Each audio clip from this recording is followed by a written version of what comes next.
Sino marami pagkain dyan guys? Padala dito guys. Sobrang hirap na po talaga. Crisis oh. Wala kami makain. Tingnan nyo. Namisa namin walang pagkain oh. Panghali na oh. Ayan guys. Masyado na kaming mahirap. Ito po. Oh, tingnan mo. Ano ko. Damit ko. Ito namin tapos ang bahay namin.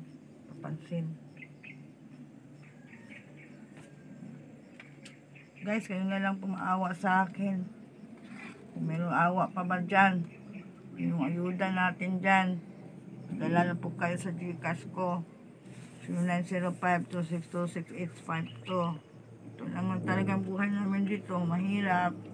Ito maisan lang namin ang aming pag-asa. Makakain kami sa araw-araw. Tsaka saging na niluluto ko. Inaantay ko pa maluto. Thank you for watching guys.